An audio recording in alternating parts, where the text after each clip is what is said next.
Olá, você que nos acompanha aqui pelo Notícias Agrícolas, eu sou Letícia Guimarães e a gente começa agora mais um boletim e a gente entrevista o Ricardo Santin, que é presidente da Associação Brasileira de Proteína Animal, a ABPA, que esteve junto de uma comitiva do Ministério da Agricultura, Pecuária e Abastecimento, o MAPA, por países da Ásia, para poder fazer tratativas, no caso específico da ABPA, a respeito de proteínas animais, e como melhorar as relações entre esses mercados, então, que são parceiros do Brasil. Então, agora a gente vai ter mais detalhes sobre o saldo dessa viagem com o Ricardo Santin. Seja muito bem-vindo. Olá, Letícia. Olá, os parceiros do Notícias Agrícolas. Prazer falar com vocês.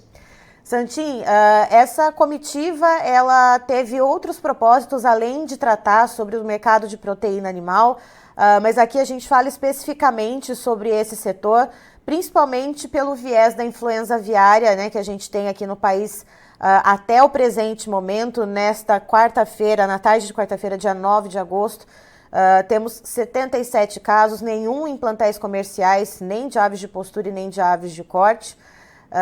E a gente teve 2 casos em aves de subsistência, um em Santa Catarina e um no Espírito Santo. Houve aquele embargo temporário do Japão por causa desses casos em aves de subsistência, e isso acabou puxando também a ABPA para junto dessa comitiva?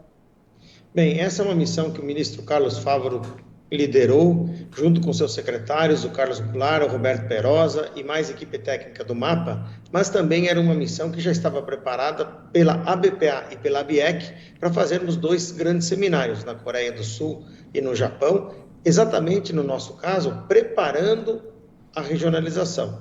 A coisa boa que o ministro, então, resolveu ir, já pela importância dos temas colocados, e a gente conseguiu coincidir a visita ministerial e os chamados seminários empresariais. Mas a BPA estava presente nesse ponto exatamente para tentar potencializar esses 2 temas, a regionalização, no caso da influenza aviária, que ainda não chegou, como você bem falou, nas aves comerciais do Brasil. O Brasil é livre de influenza aviária, em sua produção, e também para analisar o tema referente à carne suína, para que nesses países, no Japão e na Coreia do Sul, haja o reconhecimento daquela declaração da Organização Mundial de Saúde Animal, a OMSA, antiga OIE, de que o Rio Grande do Sul e o Paraná, Acre e Rondônia são livres de febre aftosa sem vacinação, o que possibilitaria também a exportação de carne suína com osso e de miúdos para esses destinos, e por isso então a gente estava lá, acompanhou o ministro e a missão foi muito proveitosa e muito exitosa.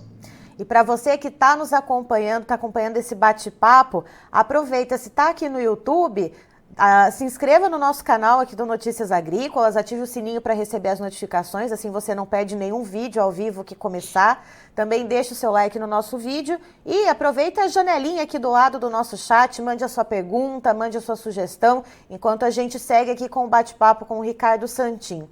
E Santin, pensando nesses protocolos de regionalização, no caso do Japão, quando anunciou aquele embargo temporário, primeiro no Espírito Santo e depois em Santa Catarina, quando surgiram esses casos pontuais de influenza aviária em aves de subsistência, essa atitude do Japão ela um pouco que contrariava os protocolos da Organização Mundial de Saúde Animal. Como é que foi essa conversa com o governo japonês para poder entender um pouco mais sobre como que funcionam esses protocolos, qual que é a visão que o governo japonês tinha do Brasil e como que saiu, então, depois desse encontro com o governo japonês, como que ficou a visão, então, da avicultura brasileira junto ao governo do Japão? Bem, é necessário pontuar 2 coisas. Primeiro, com relação ao Japão. O Japão tem um entendimento técnico de que a ave de subsistência tem o mesmo nível de risco que a ave comercial. Nós discordamos disso e, aliás, a grande maioria do mundo também. É o que diz a Organização Mundial de Saúde Animal, de que a ave de subsistência não é motivo para fechar o comércio. Mas o Japão já havia manifestado isso, inclusive em maio, lá na Assembleia Geral da OMSA. Então, isso é uma posição que o Japão tem, técnica, embora nós discordemos dela, a gente respeita. E, nesse sentido, o Ministério da Agricultura levou elementos técnicos para mostrar ao consumidor e ao governo japonês que o Brasil tem a segregação absolutamente boa e positiva, preservando seus plantéis de produção comercial, mesmo que haja um caso de influenza em aves de subsistência, que foi o que aconteceu. Mas há também outro ponto para se pontuar. O Japão, dentro das regras e como era no passado, entendia que deveria ser país livre. E pela manifestação que ele fez de suspender as exportações do Espírito Santo e de Santa Catarina, ele já adiantou e reconheceu a regionalização por estados, que isso já é uma evolução nos protocolos que haviam sido elaborados lá atrás há muito tempo. Além disso, havia uma previsão japonesa de que as carnes que estivessem em água deveriam voltar para o Brasil ou ir para outro destino no período de 90 dias. E o Japão reduziu isso para 21 dias, ou seja, tudo isso já é uma evolução. Mas mesmo assim, o governo brasileiro foi lá, apresentou o pedido para que essa regionalização não fosse por estado, e sim fosse feita por raio de 10 quilômetros, e o Japão acenou que reconheceria, deu fortes sinais de que quer reconhecer os municípios dos estados brasileiros como livre de influenza aviária, se tiver um caso de subsistência ou de ave comercial. É importante também pontuar para o nosso espectador de que os 2 casos que tivemos de subsistência já estão encerrados. Sim. Eles tiveram o abate sanitário daquelas aves que estavam na propriedade onde teve o foco, tiveram a vigilância e hoje tem mais, no caso do Espírito Santo, mais de 28 dias depois do fato acontecido e da declaração de desinfecção do local e de encerramento do surto. Então, hoje, inclusive, o Ministério Brasileiro já enviou para o Japão as respostas e os questionários para que o Espírito Santo possa voltar a exportar. E o mesmo a gente quer fazer quando chegar a data do estado de Santa Catarina. Então, há uma evolução positiva. O Japão tem esse entendimento técnico, nós não concordamos com ele, mas respeitamos e estamos, então, tratando de verificar se o Japão pode evoluir do seu entendimento de que, em vez de um estado fique fechado, fique só município. Isso ajudaria muito também a ter um fluxo de comércio maior do estado de Santa Catarina, por exemplo, já que o município de Maracajá, onde teve aquele caso, que, repito, já está encerrado, surto já foi debelado, já foram abatidas as aves, a propriedade é desinfectada e já está correndo o prazo de 28 dias para a retomada das exportações. Mas o município de Maracajá não tinha avicultura industrial, tinha um aviário só lá. Então, somente dele teria sido proibido as exportações. Então, essa evolução é o que o governo brasileiro está buscando e o Japão acenou na reunião técnica com o secretário Carlos Goulart e a doutora Anderlise Borsoi, que são quem estavam tecnicamente tratando do tema, eles acenaram para isso e o ministro falou para o nosso ministro de que esse deveria ser a tratativa e o andamento das negociações com o Japão. E Santin, então nesse caso é preciso esperar o tempo, vamos dizer assim, de vazio sanitário após o abate, após esse encerramento desse caso de influenza aviária em ave de subsistência. No caso do Espírito Santo, essa documentação já foi enviada, porque foi antes do que aconteceu em Santa Catarina. Agora, de Santa Catarina, precisa de um certo tempo até que se possa, então, enviar essa documentação para o Japão para poder, então, retomar essas exportações do estado catarinense? Na verdade, o prazo é amanhã ou depois de amanhã, dia 10, 11 ou 12, já vai se encerrar os 28 dias necessários daquela data em que teve o surto em Maracajá e que já foi debelado, como falei, já foi finalizado. As aves que estavam naquela propriedade foram depopuladas, né? Elas foram abatidas sanitariamente, fizeram a desinfecção. O estado de Santa Catarina está livre, como sempre foi livre de influenza aviária, né? Tem somente em aves silvestres, e esse caso de subsistência já está terminado, já está finalizado. Agora, passando a data, amanhã ou depois de amanhã, eu não me lembro exatamente a data específica, mas é a questão de 1 ou 2 dias a contar de hoje, já passa o prazo dos 28 dias.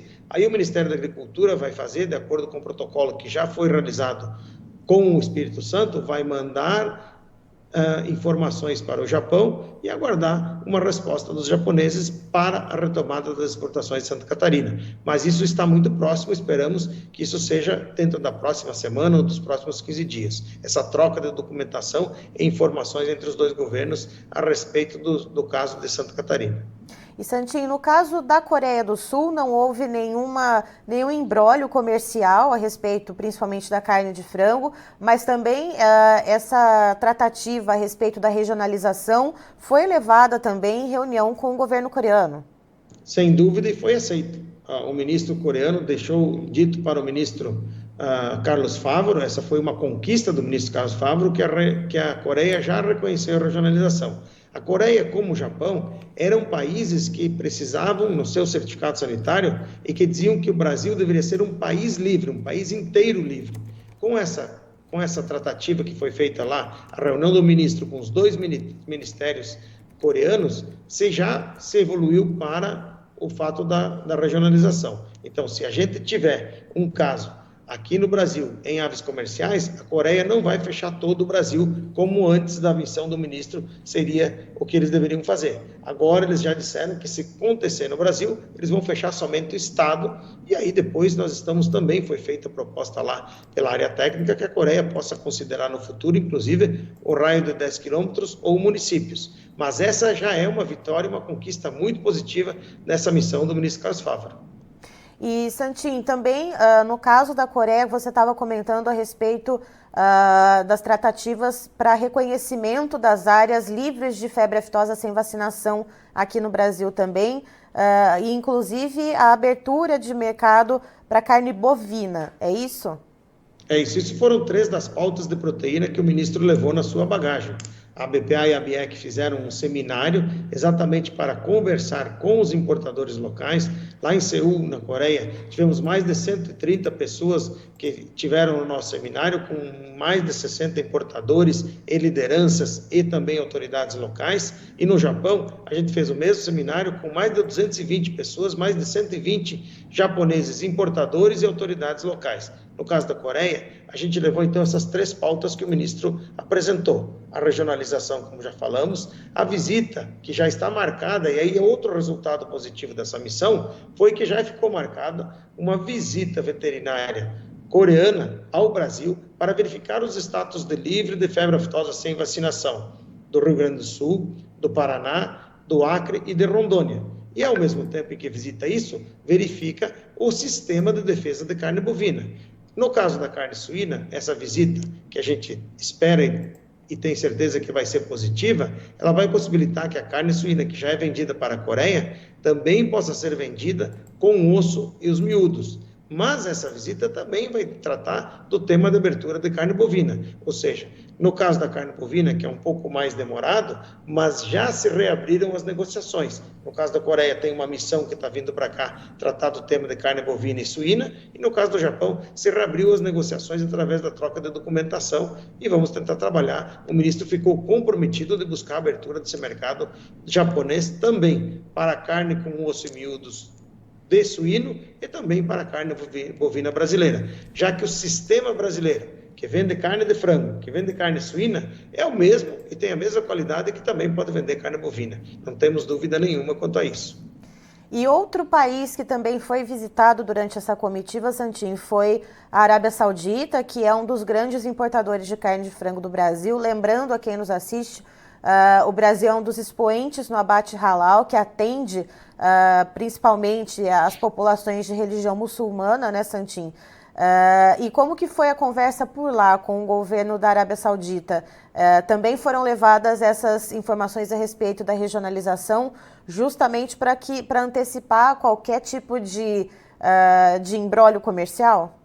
Sim, no caso da Arábia Saudita, que está entre os 5 maiores importadores do Brasil, historicamente já foi, há muitos anos atrás, o maior comprador do Brasil, muito tempo. Depois, hoje, foi superado pela China, mas continua entre os 3 maiores destinos das vendas brasileiras.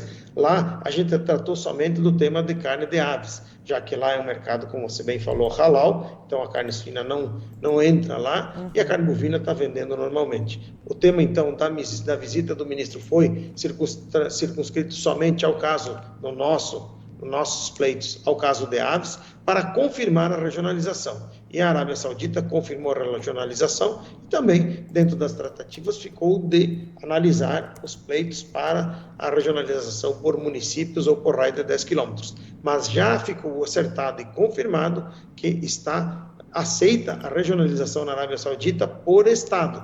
E agora as evoluções de tratativas de cartas e reuniões futuras vão trabalhar também nessa regionalização, ou zoneamento por raio de 10 quilômetros ou por um zoneamento por regionalização por municípios.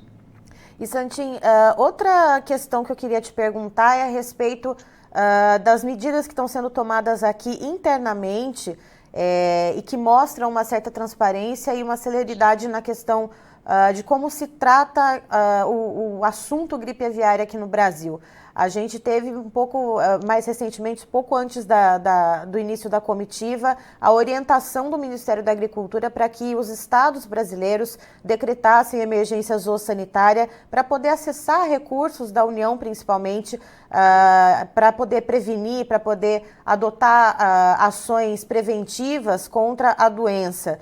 A gente tem, se eu não me engano, 9 estados, alguns deles que sequer tiveram casos de influenza aviária, mas que já, vamos dizer assim, aderiram a essa orientação do Ministério da Agricultura. Esse tipo de ação também tomada aqui em solo brasileiro, isso refletiu de alguma maneira durante as conversas com os governos estrangeiros aos quais vocês visitaram?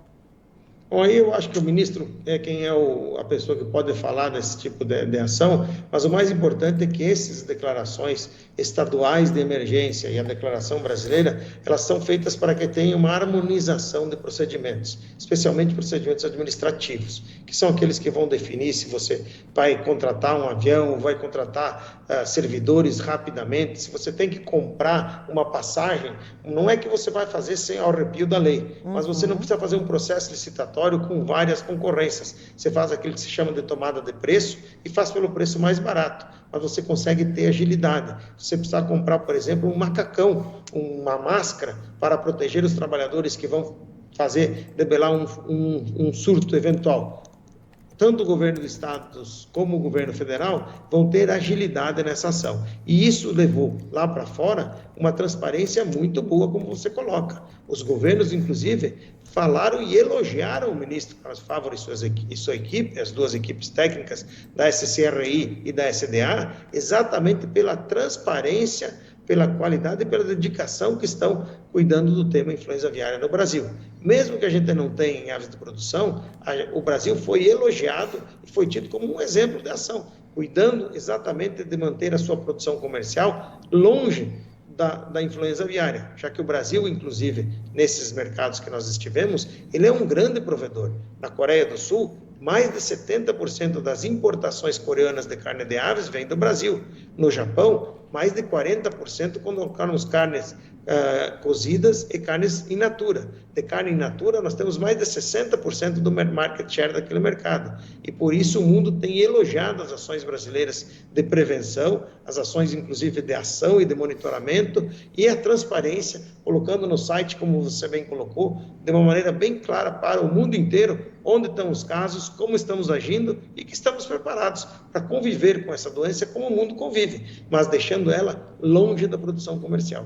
Eu errei na conta aqui, Santi, ao invés de 9 estados, são 10 os estados que já decretaram emergência zoossanitária: Santa Catarina, Espírito Santo, Bahia, Tocantins, Mato Grosso do Sul, Paraná, Rio Grande do Sul, Sergipe, Piauí e Goiás. Eu acho que foi muito importante isso que você explicou, Santinho, de como que funciona e para que serve esse decreto de emergência zoossanitária, que eu acho que é semelhante a quando, por exemplo, acontece alguma enchente, alguma tragédia climática, por exemplo, e que se é decretado, por exemplo, estado de calamidade ou estado de emergência, e que aí aquele município, aquele determinado local consegue acessar recursos para poder atender aquela população prejudicada nesses casos.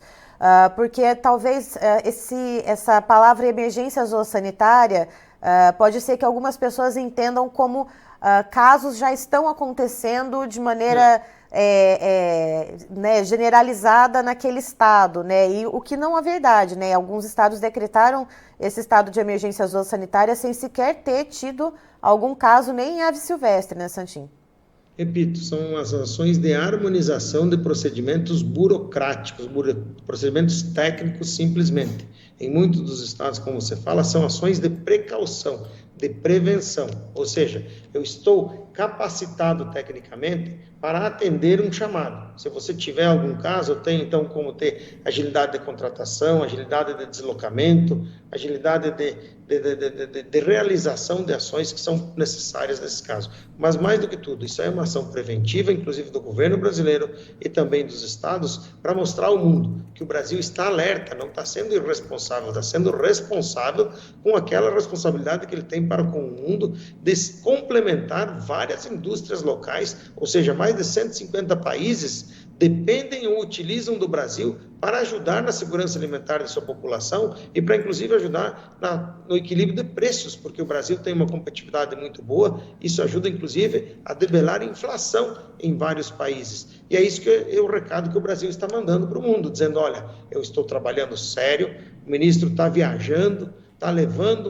batendo cara a cara com as autoridades locais, mostrando de uma maneira transparente o que o Brasil está fazendo, dizendo, olha, nós cuidamos da nossa produção, cuidamos para os nossos brasileiros primeiramente, mas também para ajudar a população mundial, já que 35% do market share de exportação vem do Brasil.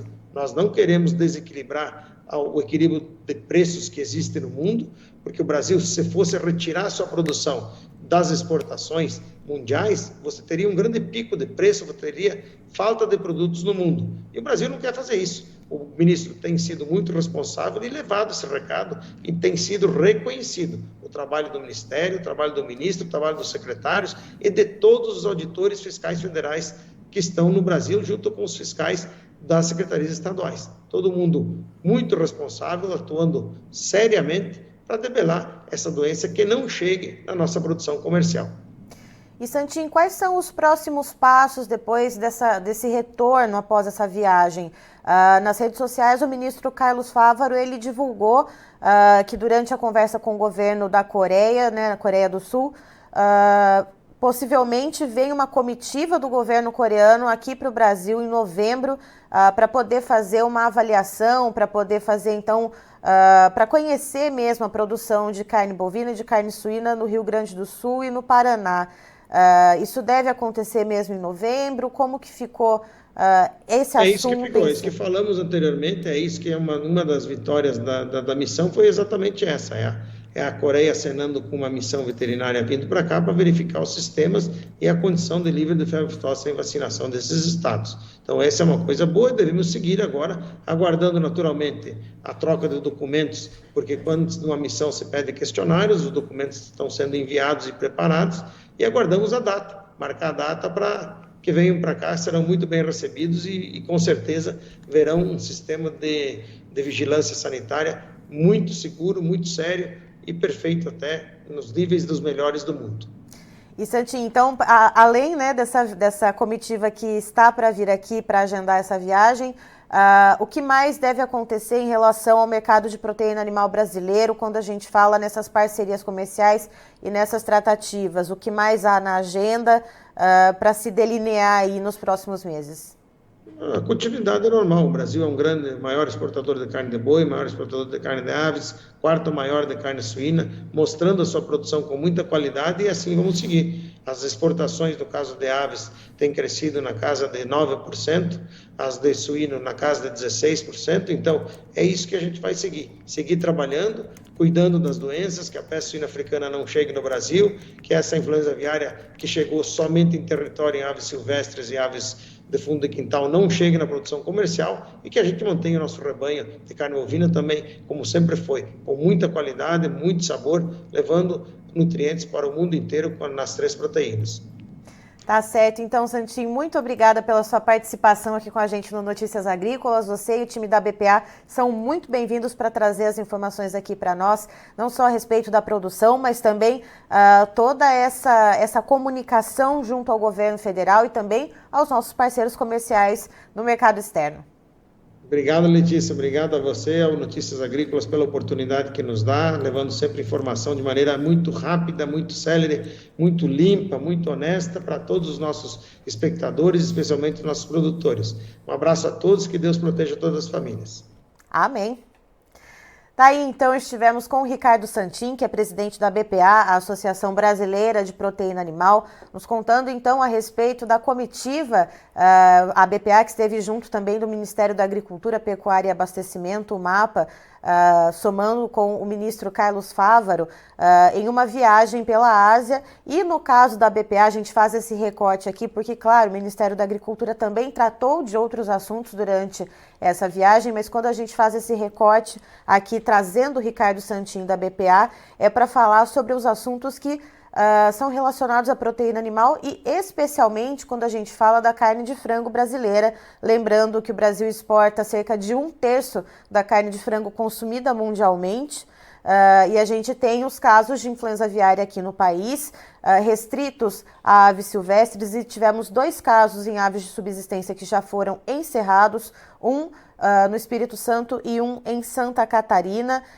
O Japão, quando houve esses 2 casos pontuais em aves de subsistência, baixou um embargo temporário às importações de produtos avícolas brasileiros, entendendo, segundo o Santin explicou para a gente, de que as aves de subsistência teriam o mesmo risco do que a contaminação em plantéis comerciais, que o Brasil não tem até o momento, citando a data de hoje, à tarde do dia 9 de agosto de 2023, até o momento não temos nenhum caso de influenza aviária em plantéis comerciais. E aí o que o Santin nos trouxe, que tanto o Japão, a Coreia do Sul e a Arábia Saudita, que estão entre os principais importadores das proteínas avícolas brasileiras, já sinalizaram pela regionalização por município, né, para poder então não embargar um estado inteiro, como foi o caso do Japão, que fez com o Espírito Santo e também com Santa Catarina, mas que já estão ocorrendo as tratativas para que esse imbróglio seja desfeito, né, para que as exportações voltem a ocorrer normalmente. Então o Santin, ele traz isso como um ponto muito positivo de poder levar então como funciona a avicultura brasileira para esses países que são tão importantes nos laços comerciais brasileiros. Outro ponto de destaque também que o Santin nos trouxe são as tratativas com a Coreia do Sul, que pode fazer uma visita aqui no Brasil, então, ainda em novembro desse ano, para inspecionar a produção de carne bovina e carne suína aqui no país, no Rio Grande do Sul e também no Paraná, para poder ampliar, então, o mercado de compra de proteína, então, suinícola e também bovina, principalmente de miúdos e de carne com osso, já que são estados que são livres de febre aftosa sem vacinação, ou seja, seria mais um ponto positivo, né, na comercialização dessas proteínas internacionalmente para o Brasil. E segundo o Santin, parte desse resultado positivo dessa comitiva foi também devido à transparência, à celeridade com que os casos são tratados aqui no Brasil, principalmente de influenza aviária, que é o que se fala no momento, né? Então, é importante trazer também essa questão da transparência e celeridade. Eu encerro por aqui, já tem mais informações para você, então fique ligado.